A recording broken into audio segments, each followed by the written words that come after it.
Paano pag ginagamit ka lang niya tapos iiwan pag hindi ka na kailangan? Gusto ko lang i-remind sa'yo na deserve kang tratuhin at mahalin ng tama. Kagaya ng ipinaparamdam mo sa isang tao. Narito ang 5 senyales na peke ang pagmamahal ng isang tao sa iyo. Una, wala siyang pangarap para sa inyong dalawa. Kapag mahal ka kasi ng isang tao, gumagawa yan ng plano para sa future nyo.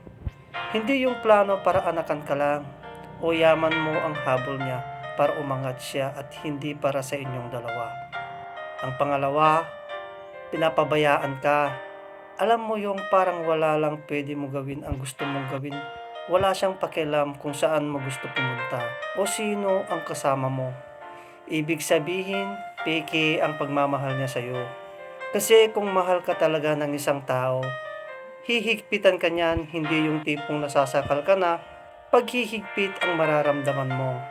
Takot siyang mawala ka sa buhay niya. Magseselos siyan, magagalit lalo na kung hindi mo siya ina-update sa mga ginagawa mo. Hindi rin niya hayaan sa iba ka sumaya. At ang pangatlo, wala siyang effort na ginagawa para sa'yo. Napaka-obvious nito na peke ang kanyang pagmamahal. Kasi ang totoong pagmamahal, lahat gagawin para mapasaya ka lang. Magsisave yan ng pera, oras, energy, at atensyon para sa'yo. Hindi niya iniisip ang sarili niya kasi mapasaya ka lang ang dahilan para ipakasiya niya. At ang ikaapat, yung palagi siyang nagsisinungaling. Alam mo yung tipong ang dami pa lang niyang tinatago sa'yo at lately mo lang nalaman, hindi niya sinasabi sa'yo na nahuli mo na siya at i-deny pa niya. Ang totoong pagmamahal kasi mga boss, dapat may tiwala ka sa partner mo. Dapat lahat ng bagay na dapat niyang malaman ay sinasabi mo. Isa sa kahulugan kasi na ang cheating ay yung pagsisinungaling.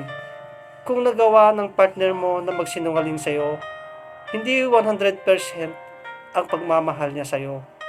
O baka peke ang pagmamahal niya sa'yo.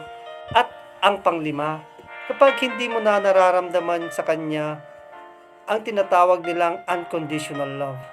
Ito kasi yung isang sign para malaman mo kung mahal ka talaga ng isang tao. At hindi mo mararamdaman ito na peke ang pagmamahal niya. Ang sarap kasi maramdaman yung unconditional love. Yung hindi niya tinitignan yung estado mo sa buhay. Hindi siya tumitingin sa itsura mo, pangit ka man o hindi. Alam mo yung walang rason kung bakit kanya mahal. Yun ang panglimang sign na peke ang kanyang pagmamahal. Kaya ikaw na nanonood, kung nasa punto ka sa ganitong relasyon, pag-isipan mo mabuti ha. Isipin mo kung worth it pa bang mag-invest ka sa ganitong tao. Isipin mo rin ang sarili mo. Huwag mo sanang hayaan na gagamitin ka lang. Kapag hindi ka na napapakinabangan at kailangan, bigla ka na lang iiwan at pababayaan ng parang hindi ka na niya minahal. Tandaan mo yan.